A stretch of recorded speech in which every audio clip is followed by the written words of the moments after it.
every day that I spent behind my camera, I would spend 4 behind my computer. And I just thought, like, this is insane. Like, I'm a photographer. I'm not like a office person. I'm not like the core of my job and like the core of the creative process is consumed by these tasks where I like need to just be at my computer. My name is Kyle, and I'm the head of industry insight and education at Narrative. And we're here with James Broadbent, the CEO of Narrative out of Auckland, New Zealand. How you doing today, James? Yeah, good. It's awesome. It's cool to like, we've obviously had so many conversations, and it's going to be really fun to like just record and riff about all these fun things we've been talking about. And it's like, yeah, I'm excited to like sit down with you and share some really cool stuff about Narrative. Yeah, I feel like that's how our relationship started, was just on a Zoom call almost accidentally. And we just started rolling into things and went, hey, this should be something we record. Oh yeah, totally. And like, for those of you who don't know Kyle, like Kyle is an incredibly talented photographer. Sort of like background mostly in the wedding industry, but does a whole bunch of other like amazing work on the side, and you should check out his work. He's like super inspirational, and for me it was really important having a person in this role who's like a really respected industry leader, because you can't have someone who's like driving education and industry insight who doesn't really know their stuff. So yeah, super proud to have you working with us, and you just like, you're such a knowledgeable person, and Oh man, I tremendously appreciate that.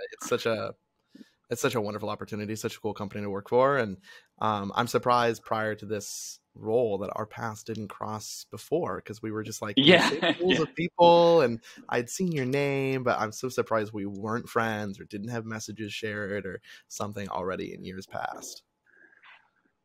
Totally. Yeah. And I think we do have like quite similar backgrounds. I think we have quite similar styles in the way that we like to shoot. We both like ran so many workshops with hundreds of people that have come through, and yeah, just destined to end up being good mates. So we'll get you here to New Zealand soon. Yeah, so excited. How's it going in New Zealand right now? You guys had like some monsoons going on recently, yeah? Yeah, no, well, not a monsoon, but we did have a cyclone, and the most like just like a very shit summer, you might actually say. Just a lot of storms and rain. The El Nino weather system has been making it pretty crazy, but that aside, New Zealand's awesome. I mean, obviously our company is based out of here, and we're so proud of that. Like, being this like tech company which has tens of thousands of users all around the world. We have users in over 160 different countries, and people find out that Narrative is built out of New Zealand, and they're just like, wow, that's amazing. All our engineers are here, all our AI is built here, and we've got like a few kind of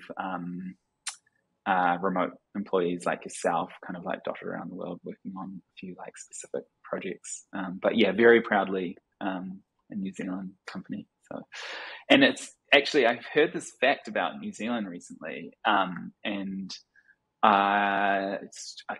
don't quote me on it, but apparently New Zealand has the highest number of award-winning wedding photographers per capita in the world. Maybe did you tell me this? I will quote you on this because I told you this. Yeah, that's something I had heard years ago when I had interacted with Jim Pollard, and I think I heard it through him and through a couple of other sources, and I was like, well, that's a pretty cool fact. And I really haven't had a ton of interaction with New Zealand as a country or as colleagues or people or anything until this job, and so it's been really amazing just to. I tell my friends and things outside of work, I'm like, man, they're all just so nice. These Kiwis, they're so nice. And everyone's like so chill and incredibly intelligent, but also like kind at the same time. And it's such a cool working environment. And it obviously must be a reflection of the culture in the country as well. Yeah, yeah. I mean, the people here are amazing, and like the wedding industry is, I guess, yeah, it's not really what we were going to chat about today, but like it's super interesting because it's kind of like it has a lot of comparisons to, say, like the wedding industry in Iceland, whereas like this big destination location, people travel from all over the world to come elope here, and you can hire a helicopter for $900 and fly on top of a hill and do a photo shoot, like looking over a lake. Like it's surreal, and I think that that's kind of like assisted um, just like the formation of the amazing wedding photography industry that kind of happens here. And so, it's not hard to be an award-winning wedding photographer when you can like do 20 Yeah. helicopter shoots a year. Everyone's Like coming that. to your location, and your location is out of this world beautiful. Yeah, that's a pretty good system. When I was in Seattle, Seattle's also a destination where people come in from so many places just to be in the PNW, and it was such a cool environment. And like it almost was like kind of felt easy mode sometimes because everyone's coming to me, and everywhere we go is gorgeous. It's just like the perfect alignment of creativity and clientele. I'd love to know what brought you from being an award-winning wedding photographer in New Zealand to going, you know what, I'm actually going to have a startup now, and it's going to be an app for very specific niche products. Yeah. Well, and that in itself is just like such a funny like train of thought because honestly, the life of a wedding photographer is phenomenal. And if you are a wedding photographer and you're thinking about like going into another industry and you like your freedoms, just be a wedding photographer because it's amazing. Like you get to work whenever you want. You get to like there's like 20 days a year where you're committed to being in a particular location, and you can do whatever you want the rest of the year. I was one of the two photographers behind the brand Chase Wild prior to launching Narrative. And Chase Wild was a wedding photography brand. We kind of built this internationally focused destination wedding photography brand. The other half of that, Cameron Thorpe, now actually operates under a different brand called Hort with his partner. And I think we photograph weddings in like 13 different countries, in some really like awesome locations. We worked on SEO really early on, and it was really effective for us, which kind of actually, we're not here to talk about Publish today, but it is kind of like a big factor into like why I wanted to build Publish as a product, because the SEO is such an effective strategy for driving inquiries into your business. We used to get about 1,000 inquiries a year, and we would aim to book about 20 each. We were basically ranking number one for Faroe Island wedding photographer, and so we would get inquiries for Faroe Islands all the time, which just so happens to be literally the other side of the world from New Zealand, like, and not an easy place much to get to, even once you get over there. Yeah. And so I remember like the third time I went to the Faroe Islands to shoot like an elopement, I like flew in, went to my hotel, ordered a pizza, sat in my room, like watched some Netflix or something like that, did the shoot, and then flew out the next day. And it's just like destination wedding photography is a lot of fun, but it's actually like, once you're just away from your friends and family all the time, it starts to lose its glamorous side a little bit. Oh yeah, I became a homebody when I traveled a lot. When I was always on a flight every week, when I got home, I was home. Like I couldn't get dragged anywhere else. I wanted to be home. People come to me because I'm already flying somewhere next week. I'm already out of my house and my bed and my food space, you know?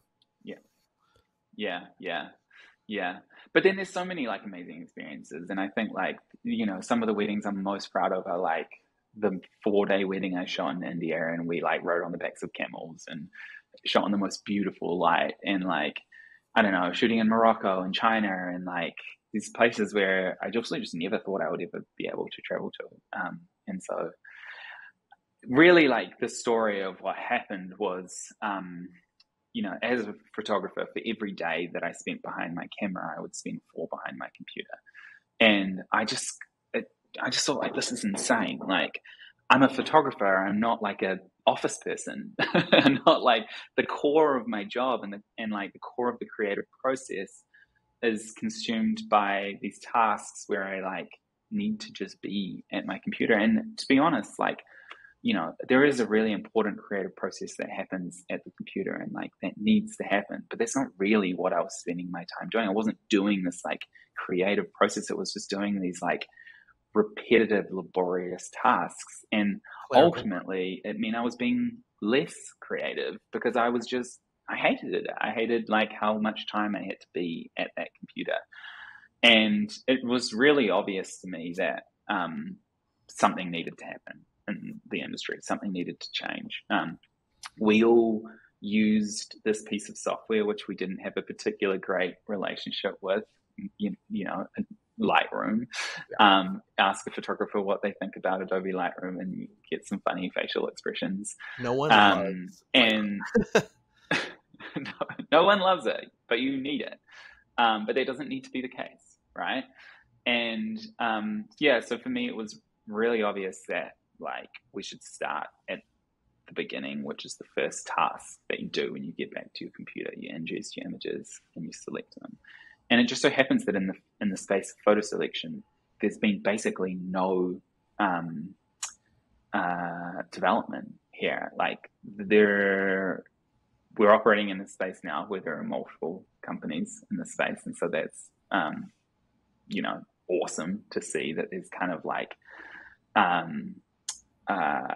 just a development happening in this space, and it's going to forever change how we do photo selection and the latter parts of the photographer's workflow as well.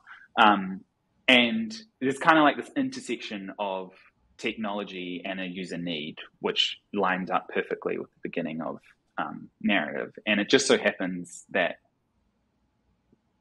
AI is incredibly good at recognizing patterns. That's basically all an AI model is a very, very, very, very complex maths equation, which when an input is put in, it spits out an output based on this mathematical equation, which goes through a bunch of nodes and says, you know, it's a really, really, really, really, really complex if this, then that statement, and then it spits out some results.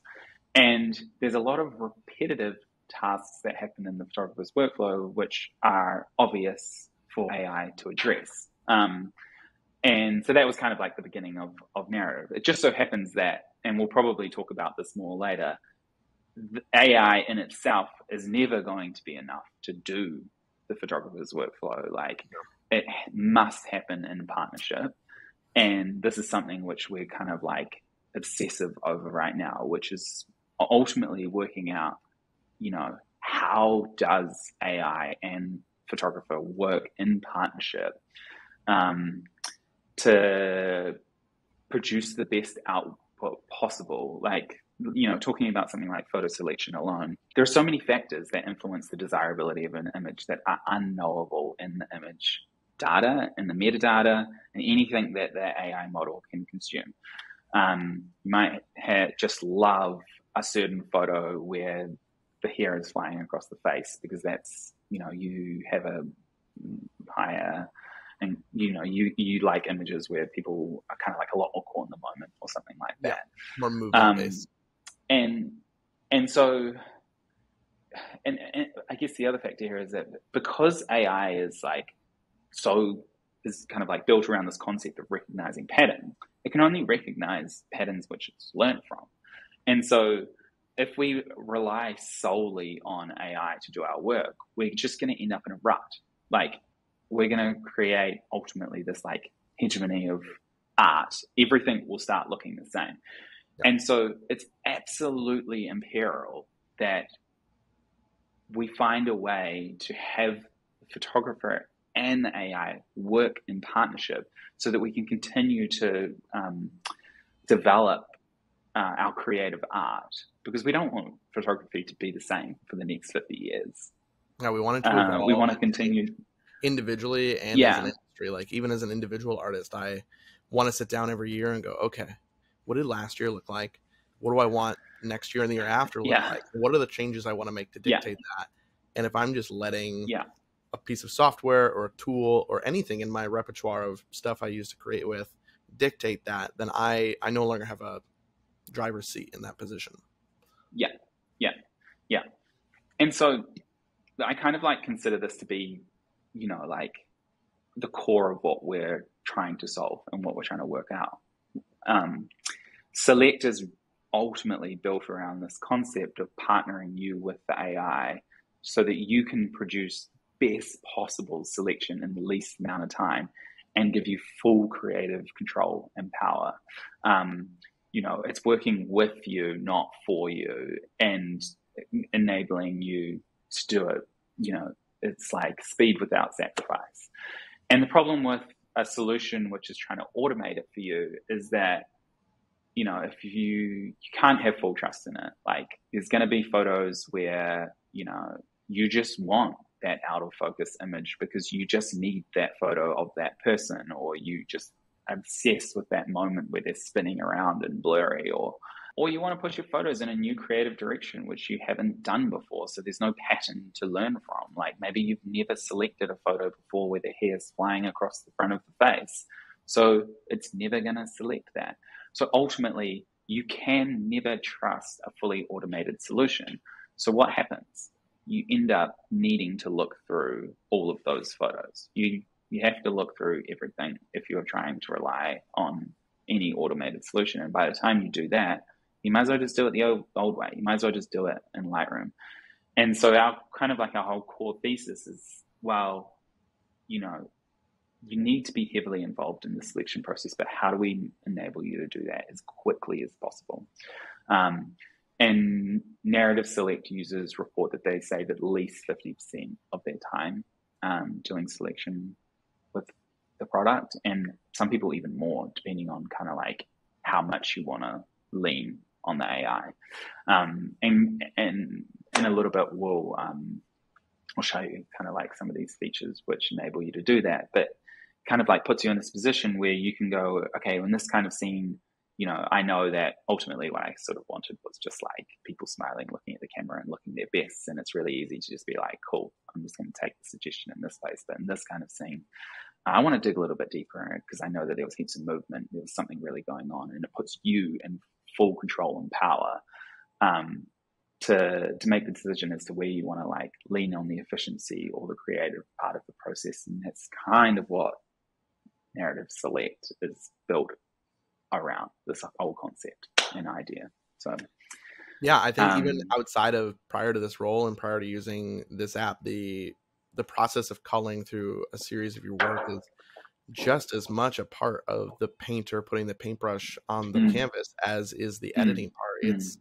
such a crucial thing that our clients have so wonderfully given us the opportunity to be a good steward of their day and their emotions. And it's such a crucial part in the process of curating an album and a final delivered product and honoring our clients and also building our own brands. So the idea of an app that's going to speed up a truly monotonous thing, sitting at my desk, listening to music in my pajamas while I'm annoyed about the day, anything that can speed that up but not sacrifice the craft is so incredible. Yeah, absolutely. And I've, like one of the things I used to say in my workshops all the time is like the importance of learning the art of culling.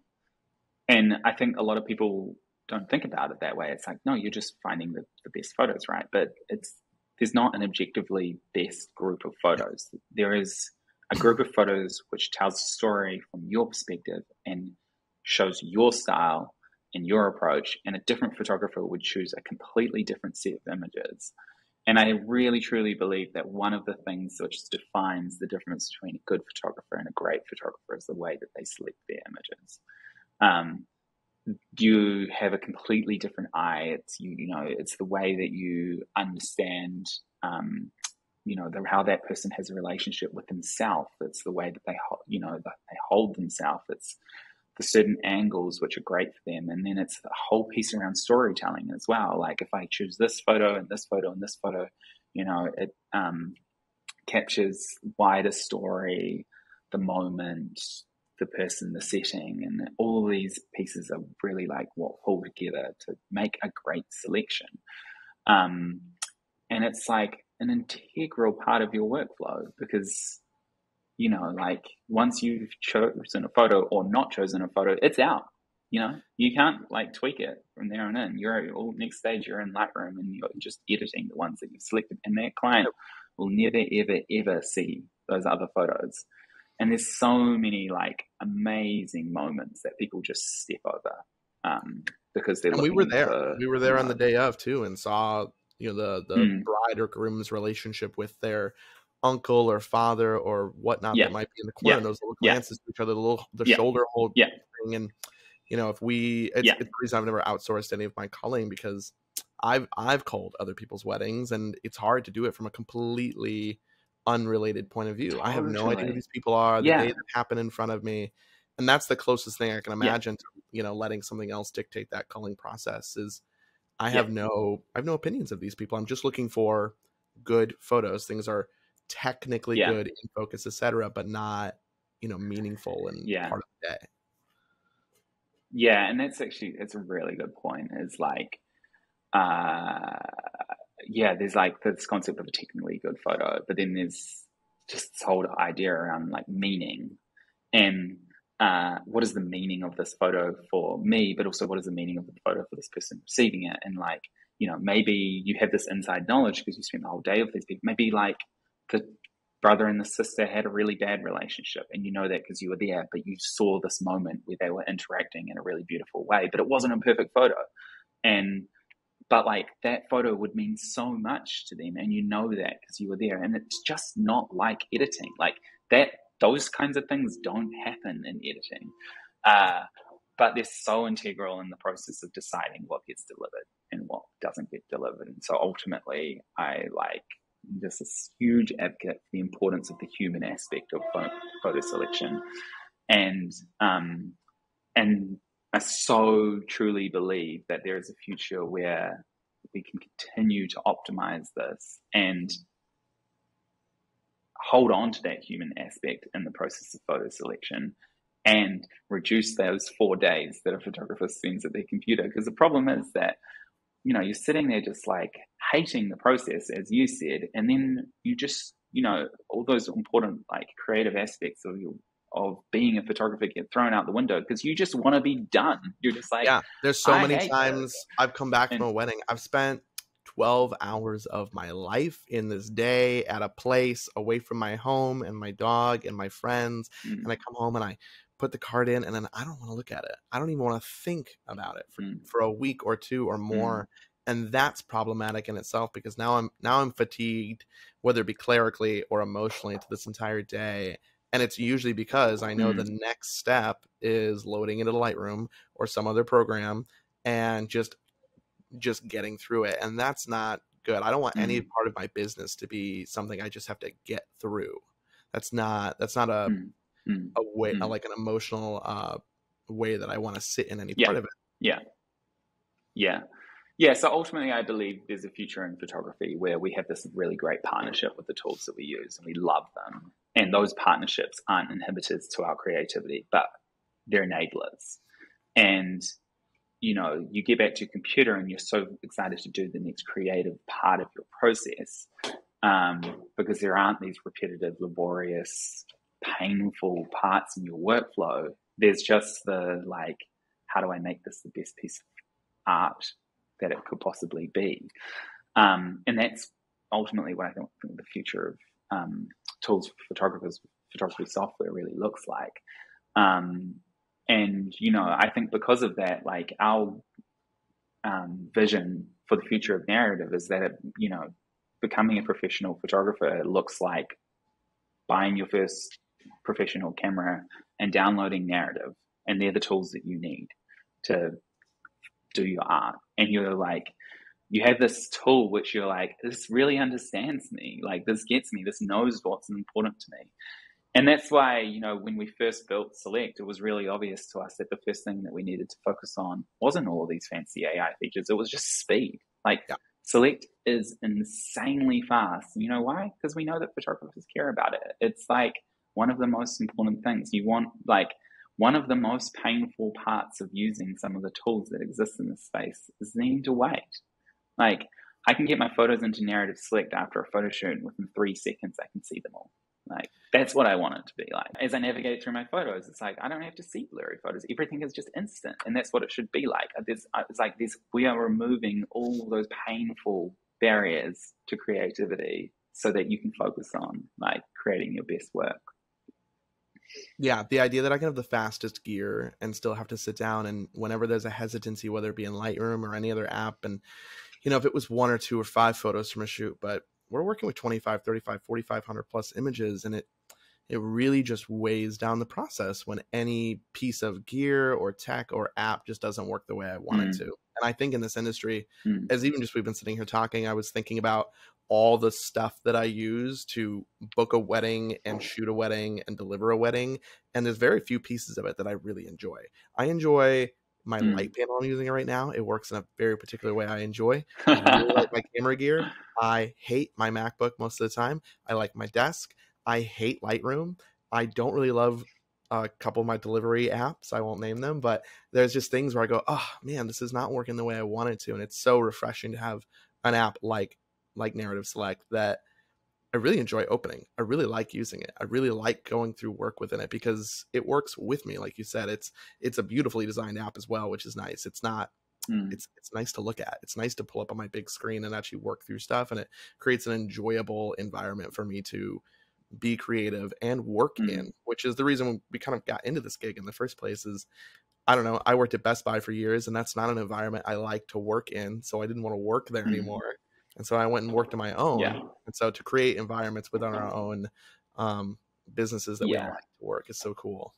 You're flattering me by the things that you're saying, but obviously I truly believe that you obviously kind of like, you believe that, because I remember just like speaking to you the first time after you used it, and you were just like, holy shit, I don't know. Yeah, I think my exact quote was, this is fucking awesome. Why isn't everyone using this?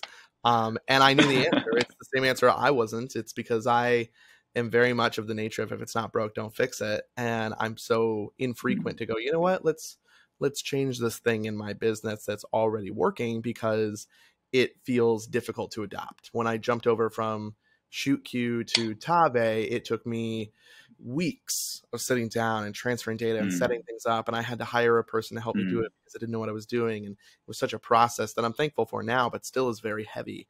And jumping into Select and similarly jumping into Publish when I first tried it, a couple of years ago, was just so easy. It just was not an uphill battle. It was click, open the files I already have, and it loads up, and then it ships to Lightroom. There really wasn't a difficulty to adopt, which is also such a cool introduction to any new part of your business.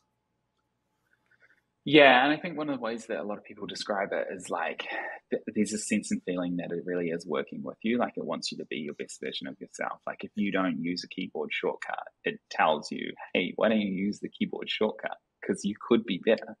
And it's all those like small little things. And, like the onboarding isn't in your face. IG just ran across a feature yesterday I didn't know about. I was working through a quick gallery for something, and it popped up. It was like, hey, you can set it up so that when you tag an image, it will automatically move to the next one. Do you want to change this? And I was like, that's nice. That's probably a feature I would have dug through some type of schematic or a Reddit post or something to find in one of these other apps. But just to ding me and say, hey, we noticed you're working this way. Would you also like to work this way? Such an amazing way to like guide me through my own process. Yeah, and one of our kind of like core values has been that we're a product that's made for photographers by photographers, and it's like, we truly understand the experience that you go through as a photographer. You don't want to like have to carve out a whole bunch of time to learn how to use a product correctly. You just want to, you got shit to do. You got galleries to deliver, you've got a backlog, you've got, like so much to get through. And so you need to be able to pick this up and just start using it, and then get better and better and better as you use it. And the process of that shouldn't really have friction. So, yeah, it feels very natural to jump into and start editing, not dissimilar to riding a bike. It just feels like riding another bike. If you want to screen share and take us through some of the features that you're really proud about, or that you even find beneficial for your own self. Yeah, absolutely. I'd love to do that. Yeah, and the thing about Select is there's actually a lot in here, and there's a lot of that which people don't necessarily know about. So kind of like for those who are seeing this for the first time, you might be aware that there's these little warning indicators across each of the faces, and they'll tell you, if someone has their eyes closed, or tell you to focus their face. I actually prefer to have my preferences set so that I'm not seeing the green. I just like seeing the warning indicator if there is like actually a problem, and then it's just clear and if there's nothing to be concerned about. A lot of you will know about the close-ups panel, which is really nice for seeing a close-up, especially in any occasion.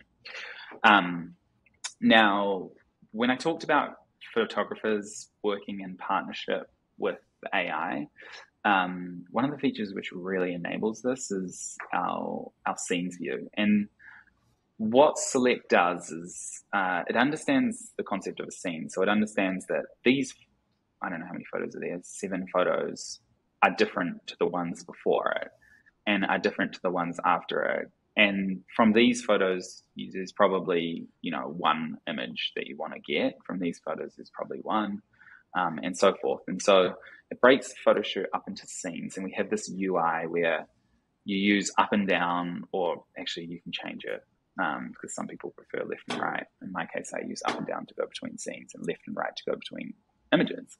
And within scenes view, you jump over to assessment rank order.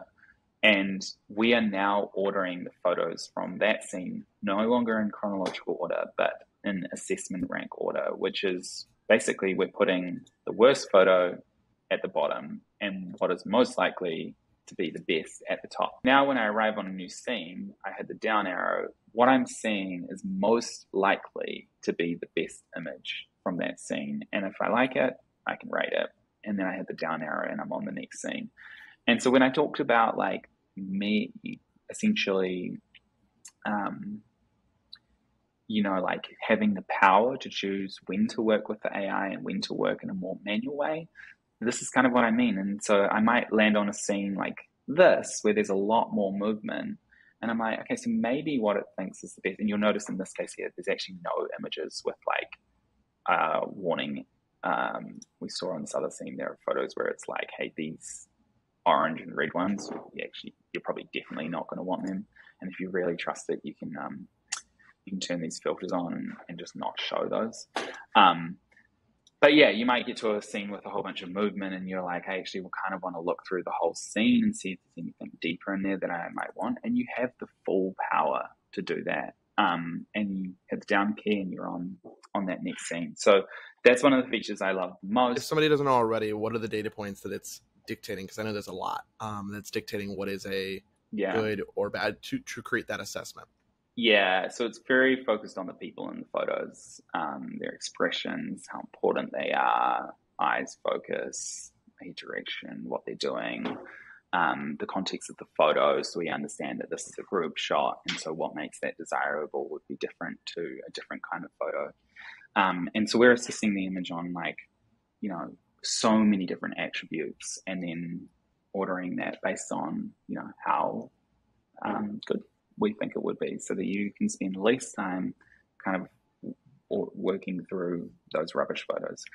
And all those same, if you are traditionally, a lot of people just like to use the old loop view, maybe they have it set up this way or this way in Lightroom. You can use those same key shortcuts. So I can use left and right to go between my photos, and I can still use up and down to go between my scenes. They're just not going to be ordered in this way, having the worst ones at the bottom. But you can still kind of see the assessment rank order down here, and you can see it thinks it's the second best one from that scene. And so we kind of have built it. Yeah, still get the benefits of speed, even if you don't want to use the AI pieces. Absolutely. And sometimes you kind of you arrive in the scene and you might be like, yeah, cool, this is actually the one I want. I can just use the down arrow and I'm on the next scene. It's yes, I love the concept of scenes. I love the UI and the navigation built around it. One of the other things I was going to show you as well, just to kind of give you a little bit of insight into the complexity and understanding of how our AI works. Because I think a lot of people are like, oh yeah, but like there's so many occasions where, closed eyes are good. And we've spent a lot of time building our machine learning models to understand those edge cases where closed eyes are good. So here's a really good example where, these two faces are like quite intimately together, and they technically have closed eyes. But if this showed up with a red warning indicator or removed or downgraded that photo because they had closed eyes, then like that would be not useful, because in this case, having closed eyes is okay. But you'll notice that our eye assessment indicator actually understands that these two people are having an intimate moment, and it's adjusted the status of the eye warning indicator based on that. And so there isn't a red warning indicator for their eyes in this case, because they're having this like very close, intimate moment. I pulled out some other examples to show you as well. So like in this case here, it's actually from the same scene, they're kissing, and it understands that. And so it's not putting a red warning indicator on that photo, because kissing with your eyes closed it's fine, right? If you're like, have your face heavily turned away from the camera, then the status of your eye doesn't really matter. If you're laughing and having your eyes closed or nearly closed, it's the same. Like, it doesn't matter if your eyes are partially open. And so I think a lot of people don't have great insight into like the complexity of these models and how useful they are, because they really understand what's happening in the photo, and why it's happening. It understands in the background that these are group shots and that there are certain things which make those photos more or less desirable. So yeah, building all of this AI has been so much fun, and so cool. We're just so proud of it. Yeah, there's heaps more in here, but I think those are kind of the two things which are worth talking about today. Amazing.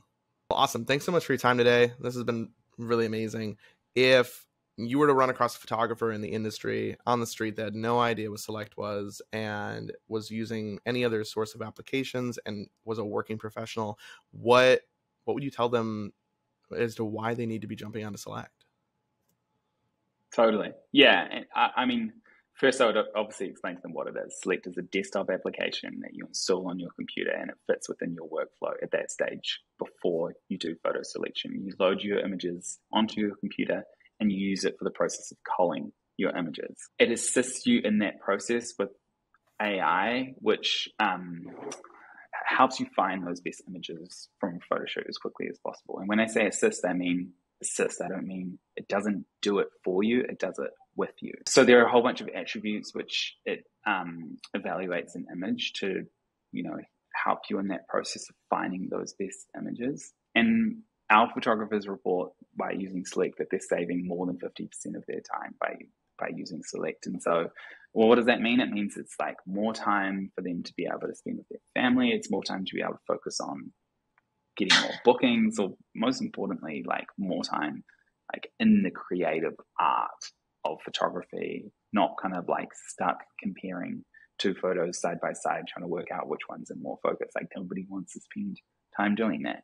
And those are the kinds of problems that Select assists you in. And so, yeah, I guess I'd tell them it's free. It's actually free to use. Most of our users use Select for free.